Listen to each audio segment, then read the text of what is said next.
بسم اللہ الرحمن الرحیم۔ حسن اخلاق کی علامات کیا کیا ہیں؟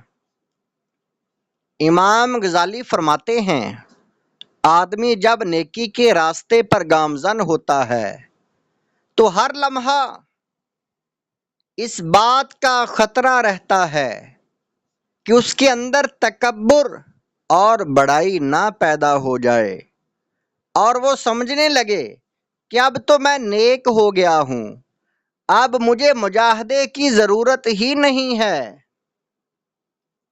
اس لیے نیک اور با اخلاق لوگوں کی کچھ علامتیں ذکر کی گئی ہیں کہ ایسے لوگ اپنی خواہشات پر پوری طرح قابو رکھتے ہیں، امانت کی حفاظت کرتے ہیں، جو عہد کرتے ہیں اسے پورا کرتے ہیں، اپنی عبادات میں دل لگاتے ہیں،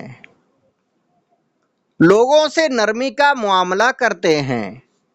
ایک اچھے مسلمان کی نشانی یہ بتائی گئی ہے کہ وہ جو کچھ اپنے لیے پسند کرتا ہے وہ اپنے دوسرے بھائی کے لیے بھی پسند کرے، اچھی بات کرے یا خاموش رہے،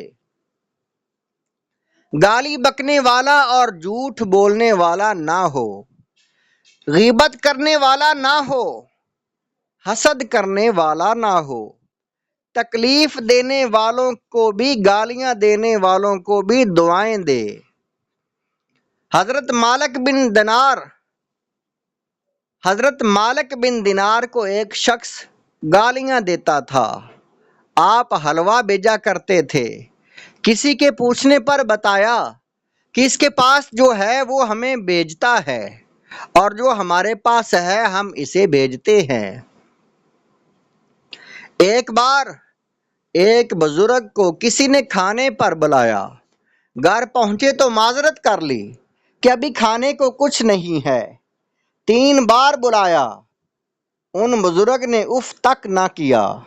تیسری مرتبہ وہ شخص قدموں میں گر پڑا اور معافی مانگتے ہوئے کہنے لگا کہ میں نے تو آپ کا امتحان لیا تھا۔ یہ سن کر وہ بزرگ کہنے لگے کہ اس میں معافی مانگنے کی کیا بات ہے؟ یہ معاملہ تو کتے جیسا ہے، بلاؤ تو چلا آتا ہے، دھتکارو تو چلا جاتا ہے۔ یہی بزرگ ایک مرتبہ راستے سے جا رہے تھے کہ کسی نے اوپر سے راکھ پھینکی۔ آپ نے اس کو کچھ نہ کہا بلکہ یہ جملہ کہنے لگے، واہ جناب، میں تو آگ کا مستحق تھا، شکر ہے راکھ پھینکی ہے۔ ایک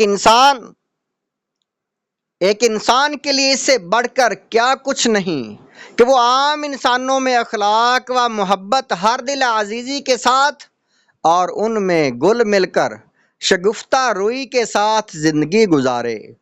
اس کے لیے ضروری ہے کہ دوست دشمن سب سے کشادہ دل ہو کر ملے۔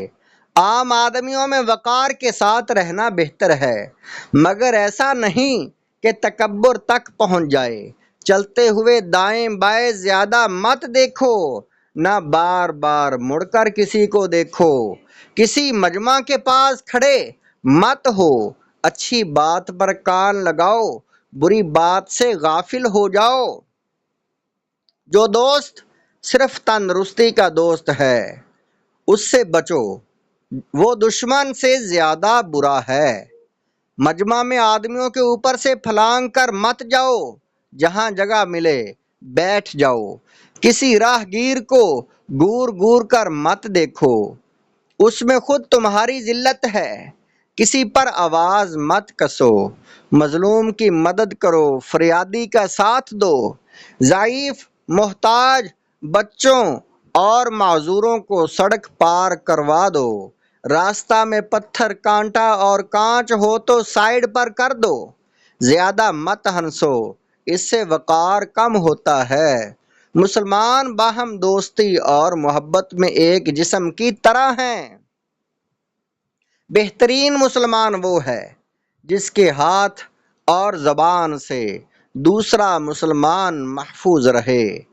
حدیث بخاری کتاب المظالم حدیث نمبر 2314، راوی ابو موسیٰ اشعری رضی اللہ تعالی عنہ، رسول پاک صلی اللہ علیہ وآلہ وسلم نے فرمایا، ایک مومن دوسرے مومن کے لیے ایک مضبوط دیوار کی طرح ہے، جس کا ایک حصہ دوسرے حصے کو مضبوط کرتا ہے۔ اور اس بات کی وضاحت کے طور پر آپ صلی اللہ علیہ وآلہ وسلم نے اپنے دونوں ہاتھوں کی انگلیاں ایک دوسرے میں ڈالیں۔